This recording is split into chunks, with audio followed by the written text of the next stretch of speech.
जय हिंद दोस्तों। डेली की तरह आज भी आप सभी के लिए बहुत ही शानदार भर्ती के अपडेट देने जा रहे हैं। दोस्तों इस वीडियो में आपको जानकारी देने वाले इंडियन कोस्ट गार्ड यानी भारतीय तटरक्षक द्वारा आप सभी के लिए नाविक पोस्ट के लिए वैकेंसी रिलीज की गई है। उसकी आपको कंप्लीट इंफॉर्मेशन मिलने वाली है कि टोटल नंबर ऑफ वैकेंसीज क्या है, एलिजिबिलिटी क्राइटेरिया क्या है, एजुकेशन क्वालिफिकेशन क्या है और कब से कब तक आप फॉर्म अप्लाई कर सकते हैं और कितने स्टेज में आपका इसमें सिलेक्शन प्रोसीजर होगा, ये सारी इंफॉर्मेशन मिलने वाली है। तो चलिए फ्रेंड टाइम ना वेस्ट करते आपको इसके ऑफिशियल नोटिफिकेशन से जानकारी देते हैं। तो देखिए फ्रेंड ये है इसकी ऑफिशियल नोटिफिकेशन का पेज। यहाँ देख सकते हैं join Indian coast guard ministry of defence यानी कि ये रक्षा मंत्रालय द्वारा रिलीज की गई वैकेंसी है। कौन से पोस्ट के लिए?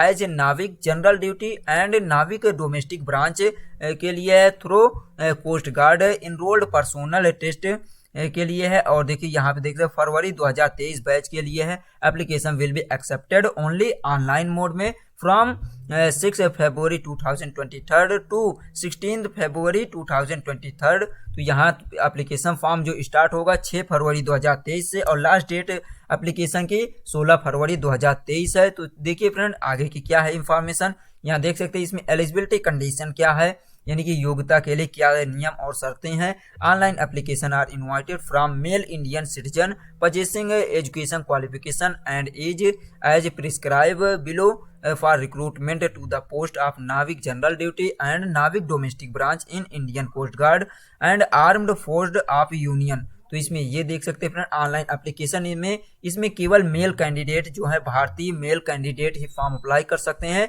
इसमें फीमेल कैंडिडेट के लिए कोई भी इंफॉर्मेशन नहीं प्रोवाइड की गई है। और यहाँ पे जो आपका दिया हुआ किस बेस्ड पे आपको इसमें रिक्रूटमेंट या भर्ती होगी, एजुकेशन क्वालिफिकेशन आपका और जो एज लिमिट है वो निर्धारित किया गया है, नीचे दिया गया है। एजुकेशन क्वालिफिकेशन जो है वो नाविक जनरल ड्यूटी के लिए क्या होनी चाहिए? एजुकेशन क्वालिफिकेशन 12 पास होना चाहिए यानी 10+2 इंटरमीडिएट पास होना चाहिए। कौन से सब्जेक्ट से? With maths and physics from education board recognised by council of board school education यानी आपके पास इंटरमीडिएट पास होना चाहिए नाविक जनरल ड्यूटी के लिए। और नाविक डोमेस्टिक ब्रांच के लिए आपके पास हाई स्कूल पास होना चाहिए। ऑल ओवर इंडिया के किसी भी बोर्ड से आपका हाई स्कूल पास होना चाहिए, इसके लिए एलिजिबल होंगे। मिनिमम एज आपकी 18 ईयर होनी चाहिए और मैक्सिमम एज जो होनी चाहिए वो 22 ईयर होनी चाहिए। और यहाँ पे देखिए दिया हुआ है दोनों में किसी भी नाविक पोस्ट में आप फॉर्म अप्लाई करना चाहते हैं तो आपका जन्म जो हुआ होना चाहिए बॉर्न बिटवीन जो होना चाहिए 1 सितंबर 2001 से पहले नहीं हुआ होना चाहिए और 31 अगस्त 2005 के बाद नहीं हुआ होना चाहिए। यानी कि आपको 1 सितंबर 2001 से लेकर 31 अगस्त 2005 के बीच आपका जन्म हुआ होना चाहिए। और देखिए यहाँ पे दिया अपर एज लिमिट में आपको रिलैक्सेशन भी दिया जा रहा है यानी कि जो अधिकतम आयु होती है उसमें छूट दिया गया है। कितना? 5 year for SC/ST candidate and 3 year OBC non creamy layer candidate is applicable only in post of reserve of them. तो इसमें दिया गया अपर एज लिमिट में रिलैक्सेशन भी दिया गया है, छूट भी दिया गया है। टोटल कितनी वैकेंसी यहाँ पे दिया गया है? Tentative number of post category wise recruitment is as follow. ये दिया नाविक जनरल ड्यूटी के लिए दिया है टोटल 225 पोस्ट है और यहाँ पे नाविक डोमेस्टिक ब्रांच के लिए दिया हुआ है 30 पोस्ट। तो इस प्रकार टोटल जो वैकेंसी रिलीज की गई है दोनों पोस्ट के लिए जनरल ड्यूटी और डोमेस्टिक ब्रांच नाविक के लिए ये 225 पोस्ट है। 255 पोस्ट के लिए वैकेंसी रिलीज की गई है। कैटेगरी वाइज यहाँ पे देख सकते हैं जनरल के लिए जो वैकेंसी है ये दिया गया है, आप चेक कर सकते हैं, देख सकते हैं। और यहाँ पे दिया नोट में These vacancies are tentative and may change depending the availability training slot. तो इसमें ट्रेनिंग स्लॉट की उपलब्धता के अनुसार इसे ये वैकेंसी की संख्या को बढ़ाई भी जा सकती है। ये डिपेंड करता है इसमें ये अवेलेबिलिटी ऑफ ट्रेनिंग स्लॉट के अकॉर्डिंग। और देखिए फ्रेंड यहाँ पे ये दिया हुआ है even if there is no vacancy reserve for SC/ST OBC non creamy layer EWS category candidates such candidate can still apply. देखिए इसमें ये कहा गया है यदि इसमें SC/ST OBC कैंडिडेट के लिए वैकेंसी के लिए रिजर्व नहीं किया गया है तो भी वो इस प्रकार कैंडिडेट अभी भी फॉर्म अप्लाई कर सकते हैं। लेकिन एक कंडीशन दिया however they will be not eligible for any age and passing mark concession relaxation etcetera. SC/ST candidate are example exempt from payment applicable fee even such case. तो इसमें ये कहा गया है फ्रेंड कि इसमें SC/ST कैंडिडेट को छोड़कर सभी कैंडिडेट इसमें ये दिया हुआ है कि कोई को एप्लीकेशन फ़ी में छूट नहीं दी जाएगी, एज में कोई रिलैक्सेशन नहीं है दिया जाएगा। और देखिए फ्रेंड यहाँ पे और देख सकते हैं क्या दिया हुआ है, अपर एज लिमिट में ऊपर दिया ही गया है। तो इसमें सभी कैंडिडेट फॉर्म अप्लाई कर सकते हैं और इसमें ये दिया है जिन कैंडिडेट के लिए एप्लीकेशन फ़ी रिक्वायर्ड की गई है वो एप्लीकेशन फ़ी पेमेंट करेंगे। आगे आपको जानकारी देते हैं किस कैंडिडेट के लिए कितना एप्लीकेशन फ़ी है। सिलेक्शन प्रोसीजर जो दिया है फ्रेंड, इसमें आपको 4 स्टेज में सिलेक्शन प्रोसीजर होगा। फर्स्ट स्टेज में आपको रिटन एग्जाम होगा, सेकेंड में डॉक्यूमेंट वेरिफिकेशन होगा, थर्ड में आपको क्या होगा, तो आगे आपको जानकारी देते हैं। यहाँ देख सकते हैं कौन कौन से बेस्ट पे होगा। तो देखिए आगे की क्या इंफॉर्मेशन है उसे देख लेते हैं। फर्स्ट स्टेज जो है रिटन एग्जाम होगा। रिटन एग्जाम में आपको ओरिजिनल डॉक्यूमेंट आपके अपने साथ ले जाना होगा, एप्लीकेशन फॉर्म के साथ ले जाना होगा फ्रेंड। क्या क्या है यहाँ, जैसे कि आपको दिया हुआ है वैलिड ओरिजिनल आइडेंटिटी प्रूफ होना चाहिए, आधार कार्ड, पैन कार्ड, डेबिट और वोटर आईडी, ड्राइवरी लाइसेंस ये होना चाहिए। साथ ही साथ 1 colour print out admit card होना चाहिए। Black and white print out not allowed. तो इसमें आपका जो एडमिट कार्ड होना चाहिए किसी भी स्टेज का वो प्रिंट आउट होना चाहिए कलर में, कलर प्रिंट आउट होना चाहिए, ना कि ब्लैक एंड व्हाइट होनी चाहिए। और इस साथ ही साथ आपको 2 पासपोर्ट साइज फोटो होना चाहिए और जो कि आपके जो एप्लीकेशन फॉर्म से मिलता जुलता होना चाहिए, वही सेम फोटो होना चाहिए ये कहा गया है। और SC/ST कैंडिडेट एप्लीकेंट्स के लिए दिया हुआ है original caste certificate and 2 photocopy आप self attested SC/ST certificate, original train bus ticket, cancelled cheque leaf for NEFT payment and travel form download from website for claiming TA। तो ये दिया हुआ है फ्रेंड इसमें कि आपको SC/ST कैंडिडेट को अपने साथ कास्ट सर्टिफिकेट, जाति प्रमाण पत्र ले जाना होगा, 2 फोटो ले जाना होगा। साथ ही साथ आपको ये दिया ओरिजिनल जो ट्रेन का या बस टिकट होना चाहिए। साथ ही साथ ये दिए कैंसिलेशन, ये कैंसल्ड चेक फॉर लीव के लिए दिया हुआ है। नेक्स्ट देखिए दिया बायोमेट्रिक रिकॉर्डिंग होगी आपके फर्स्ट स्टेज में। बायोमेट्रिक रिकॉर्डिंग में आपको फर्स्ट वो लेफ्ट हैंड या राइट हैंड का थंब इम्प्रेशन होगा, ये दिया हुआ है फ्रेंड। और दिया the biometric data captured stage 1 will be matched and ये दी captured and verified subsequent stage second, stage 3 and stage 4। ये देखिए फ्रेंड। और दिया the candidate has to take following test depending on the post applied. तो इसमें देखिए written test आपका होगा नाविक GD के लिए सेक्शन 1 केवल एक सेक्शन में आपका रिटन एग्जाम होगा। कितने क्वेश्चन होंगे यहाँ पे दिया गया है और कितने आपको पासिंग मार्क होंगे, 27 मार्क होगा, 30 मार्क होंगे अनरिजर्व EWD कैंडिडेट के लिए और 27 SC/ST के लिए होगा। और दिया हुआ नाविक GD के लिए दिया हुआ है, इसमें 2 सेक्शन में होगा, first section and second section में। फर्स्ट सेक्शन में आपको टोटल 50 मार्क्स गेन करना होगा, सेकंड में आपको 44 मार्क्स गेन करना होगा SC/ST कैंडिडेट को। और दिया हुआ passing in section 1 and section 2 separately in compulsory. तो इसमें ये जो दिया नाविक GD के लिए सेक्शन 1 और सेक्शन 2 दोनों में आपको अलग अलग पासिंग मार्क होना चाहिए, ये कंपलसरी अनिवार्य दिया है। अब देखिए यहाँ पे दिया डिटेल एग्जामिनेशन दिया हुआ है, सब्जेक्ट वाइज दिया है कितने क्वेश्चन होंगे और यहाँ पे पासिंग मार्क दिया हुआ है और सिलेबस दिया है किस स्टैंडर्ड का सिलेबस होगा। सेक्शन 1 में देखिए फ्रेंड इसमें जो होगा मैक्सिमम आपको 60 मार्क्स होंगे, 60 क्वेश्चन देखने को मिलेगा। टाइम जो होगा 45 मिनट 45 मिनट का टाइम दिया जाएगा। किस सब्जेक्ट से कितने क्वेश्चन होंगे यहाँ पे दिया गया है। मैथमेटिक्स से 20 क्वेश्चन, साइंस से 10 क्वेश्चन, इंग्लिश से 15 और रीजनिंग से 10 क्वेश्चन, GK से 5 क्वेश्चन होंगे। इस प्रकार आपको पासिंग मार्क जो होगा अनरिजर्व EWS और OBC से ये 30 को मार्क्स होंगे और SC/ST कैंडिडेट के लिए 27 मार्क्स दिया हुआ है। जो स्टैंडर्ड होगा सेक्शन 1 में क्लास 10th स्टैंडर्ड का क्वेश्चन देखने को मिलेगा। सेक्शन 2 में देखिए दिया रहेगा, इसमें टोटल आपको 50 क्वेश्चन देखने को मिलेगा, 50 मार्क्स होंगे और 30 मिनट या आधा घंटे का टाइम दिया जाएगा। मैथमेटिक्स से 25 क्वेश्चन और फिजिक्स से 25 क्वेश्चन होगा। इसमें अनरिजर्व EWS और OBC से 20 मार्क्स आपको अचीव करना होगा। और देखिए पासिंग मार्क दिया है 20 मार्क्स और SC/ST को 70 मार्क्स पासिंग होना चाहिए। और इसमें जो आपको सिलेबस होगा वो 12th यानी कि इंटरमीडिएट लेवल का होगा, मैथमेटिक्स और फिजिक्स सिलेबस होगा। और देखिए फ्रेंड, फर्स्ट स्टेज में आपका रिटन एग्जाम होगा। सेकंड स्टेज में यहाँ पे दिया हुआ है based on performance in computer based online examination a merit list will be prepared provisional e admit card for stage second will be issued as per the vacancies available in the ratio decided by Indian coast guard. तो इसमें ये कहा गया है जो candidate first stage यानी written exam qualify कर लेता है उन्हीं को केवल स्टेज सेकेंड में क्या स्टेज सेकेंड के लिए एडमिट कार्ड रिलीज किया जाएगा और सभी को कैंसिल कर दिया जाएगा। तो सेकेंड स्टेज जो होगा फिजिकल फिटनेस, पहला होगा फिजिकल फिटनेस टेस्ट होगा आपका, यानी कि फिजिकल फिटनेस टेस्ट में देखिए क्या क्या होगा। आप देख सकते हैं इसमें 1600 मीटर की रेस होगी आपको कंप्लीट इन 7 मिनट। 7 मिनट में आपको 1600 मीटर या 1.6 किलोमीटर की रेस क्वालिफाई करना होगा और जिसमें 20 स्क्वाट अप्स होगा, उठक बैठक होगा और दिया हुआ है 10 पुशअप होगा। और यहाँ पे नोट में दिया हुआ है ऑल 3 टेस्ट आप physical fitness test are to be carried out continuity without any break in 3 state will be lead failing the PFT. तो इसमें ये कहा गया ये जो तीनों आपको फिजिकल फिटनेस टेस्ट होगा वो कंटिन्यू होगा, आपको इसमें ब्रेक नहीं दिया जाएगा। जैसे रेस क्वालिफाई किए तो तुरंत आपको ये उठक बैठक करवाया जाएगा, उसके बाद पुशअप करवाया जाएगा। जो भी इसमें किसी भी प्रकार का ब्रेक ले लेता है उसे फेल कर दिया जाएगा, यहाँ दिया हुआ फेलिंग हो जाएगा।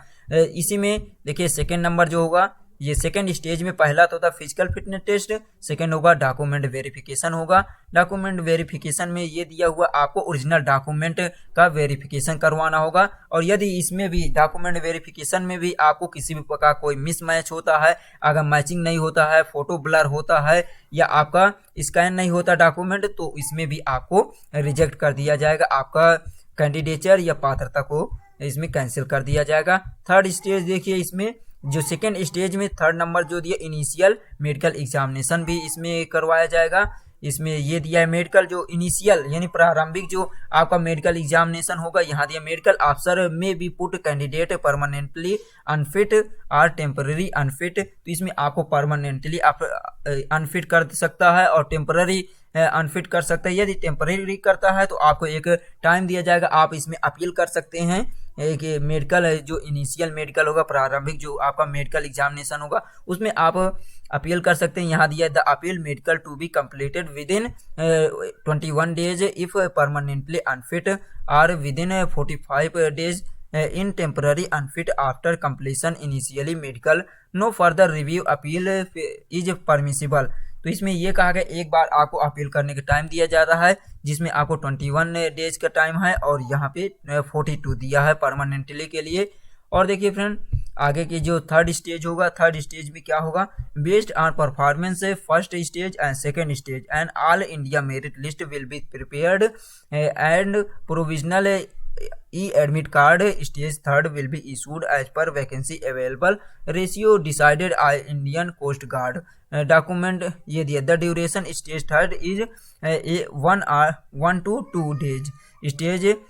Stage third involve following. तो इसमें आपको जो फर्स्ट स्टेज क्वालिफाई कर लेगा सेकेंड स्टेज होगा तो उनका ऑल ओवर इंडिया के बेस पे मेरिट लिस्ट तैयार की जाएगी और तभी उनका थर्ड स्टेज के लिए क्या किया जाएगा एडमिट कार्ड रिलीज किया जाएगा। और थर्ड स्टेज का जो आपका ड्यूरेशन होगा टाइम होगा थर्ड स्टेज के लिए जो एग्जाम होगा 2 दिन का होगा, 1 से 2 दिन का टाइम दिया जाएगा। थर्ड स्टेज में कौन कौन से होंगे इसमें भी आपका डॉक्यूमेंट वेरिफिकेशन होगा, इसमें भी यदि आप फेल होते हैं तो इसमें भी रिजेक्ट हो सकते हैं। तो आपका डॉक्यूमेंट वेरिफिकेशन आपको सभी में होगा।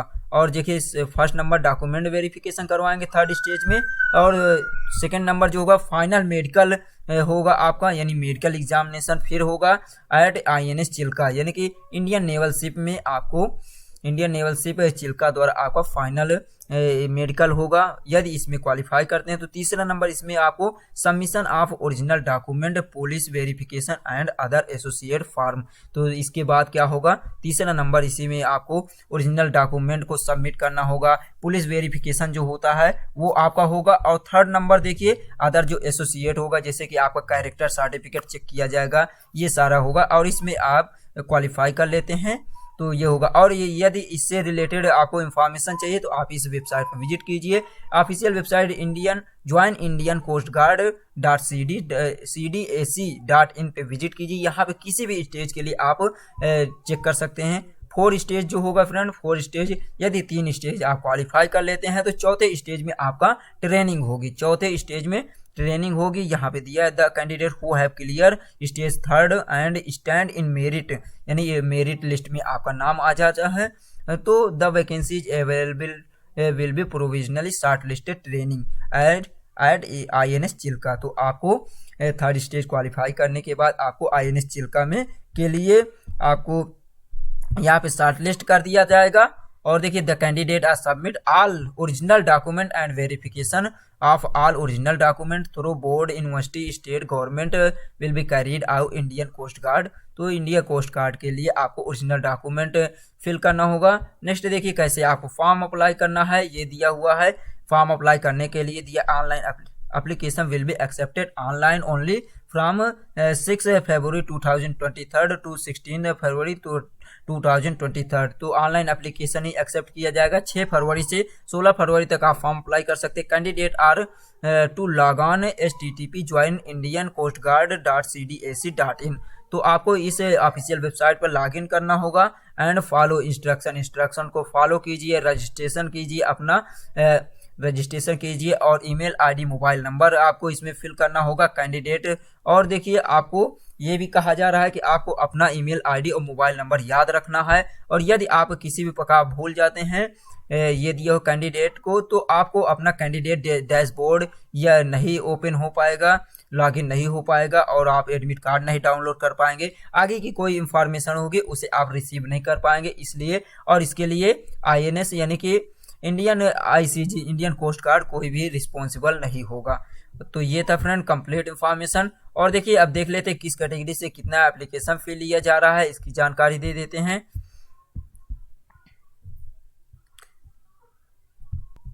ये देखिए फ्रेंड इसमें एप्लीकेशन फी लिया जा रहा है कि SC ST कैंडिडेट से कोई भी एप्लीकेशन फी नहीं लिया जा रहा है, केवल जनरल OBC EWS कैंडिडेट से लिया जा रहा है। 300 रुपये एप्लीकेशन फी है। आप ऑनलाइन मोड में इसमें एप्लीकेशन फी पेमेंट कर सकते हैं किस जैसे कि देख सकते हैं यूजिंग नेट बैंकिंग से थ्रू या by using visa card, master card, maestro card, RuPay card, credit card, debit card या UPI के द्वारा आप पेमेंट कर सकते हैं। और इसमें जो आप एक बार रिफंड फी पेमेंट करते हैं तो नॉन रिफंडेबल होगा, रिफंड नहीं किया जाएगा। और देखिए फ्रेंड इसमें और आगे की कुछ जानकारी जैसे एग्जाम सिटी है, the candidate to give 5 preference the exam city in the application stage 1 and second process candidate to be fill first choice within 30 km from the present communication resident if no examination city is within 30 km from the current address then nearest examination city from current address has be first choice of the candidate। तो इसमें ये कहा जा रहा है friend कि आपको 5 city चुनने को टाइम इसमें चुनने के लिए ऑप्शन दिया जाएगा। आप एग्जाम सेंटर चूज कर सकते हैं, कम से कम 30 किलोमीटर के रेंज में आप चूज कर सकते हैं। फर्स्ट और सेकंड स्टेज के जो एग्जाम होंगे उसके लिए दिया हुआ है। और फ्रेंड यहाँ दिया है if candidate not compiling the first choice centre and above then their candidature may be cancelled if found contrary during document verification. तो इसमें यह कहा गया है यदि आप जिसको चूज किए हैं जो सेंटर, उस सेंटर का नियमों का पालन नहीं करते हैं तो आपके कैंडिडेचर को कैंसिल कर दिया जाएगा योग्यता को डॉक्यूमेंट वेरिफिकेशन के समय। और देखिए फ्रेंड ये दिया हुआ है, इसमें दिया हुआ है डेट दिया हुआ है टेंटेटिव डेट फॉर एग्जामिनेशन और एडमिट कार्ड के लिए दिया हुआ है नाविक GD और दोनों के लिए। तो इसमें देखिए फर्स्ट स्टेज का जो एडमिट कार्ड रिलीज किया जाएगा ये एग्जामिनेशन होगा मार्च के अंत, मार्च 2023 के लास्ट तक हो सकता है रिलीज होगा। सेकेंड स्टेज का दिया मिड एंड एंड में 2023 मई मंथ के मिडल में या एंड में आपको रिलीज किया जा सकता है एडमिट कार्ड। और थर्ड स्टेज का जो होगा ये दिया हुआ अर्ली यानी कि सितंबर 2023, यहाँ मिस्टेक है फ्रेंड, यहाँ सितंबर 2023 के शुरुआत में या मध्य में इसमें थर्ड स्टेज का एडमिट कार्ड रिलीज किया जाएगा। तो ये था फ्रेंड डॉक्यूमेंट। और इसके बाद आपको ट्रेनिंग होगी। 4th नंबर पे दिया हुआ स्टेज 1 के लिए दिया हुआ क्या क्या आपका यहाँ पे डॉक्यूमेंट होना चाहिए, ये सारी इंफॉर्मेशन दिया गया है। और देखिए फ्रेंड फिजिकल स्टैंडर्ड टेस्ट में देख लीजिए मेडिकल स्टैंडर्ड या फिजिकल स्टैंडर्ड में हाइट जो होनी चाहिए आपकी होनी चाहिए 157 सेंटीमीटर होनी चाहिए। और जिसमें आप देख सकते हैं हाइट स्टैंडर्ड में भी रिड्यूस्ड अप टू 25 5 सेंटीमीटर आपको इसमें उन कैंडिडेट के लिए भी 5 सेंटीमीटर की छूट दी जा रही है हाइट में जो यहाँ से बिलोंग करते हैं। असम, नागालैंड, मिजोरम, मेघालय, मणिपुर, अरुणाचल प्रदेश, त्रिपुरा, गढ़वाली, सिक्किम से बिलोंग करते हैं, उनको 5 सेंटीमीटर की छूट दी जा रही है। और 2 सेंटीमीटर की छूट दी जा रही है उन कैंडिडेट के लिए जो लक्षद्वीप से के निवासी हैं, उनके लिए। चेस्ट के लिए दिया हुआ 5 सेंटीमीटर आपका स्पैंड होना चाहिए। वेट भी आपको 10% एक्सेप्टेबल है। हियरिंग नॉर्मल होनी चाहिए।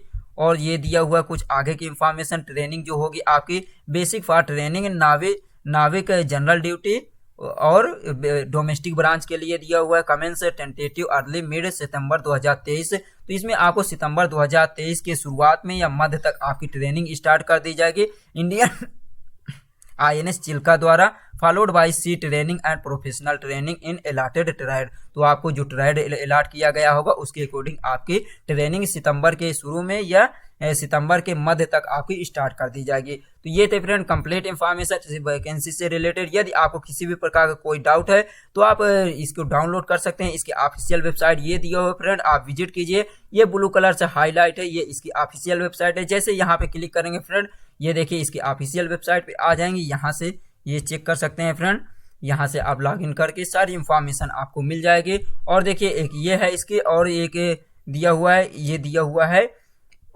Join Indian coast guard .cdac.in, ये ऑफिशियल वेबसाइट है। एक और दिया हुआ है फ्रेंड, ये इसकी ऑफिशियल वेबसाइट है join Indian coast guard .cdac, एक ये है। और एक है इंडियन कोस्ट गार्ड .gov.in, ये है, आप विजिट कर सकते हैं। तो चलिए फ्रेंड, वीडियो पसंद आई हो तो लाइक शेयर सब्सक्राइब जरूर कीजिए। Thanks for watching. जय हिंद। जय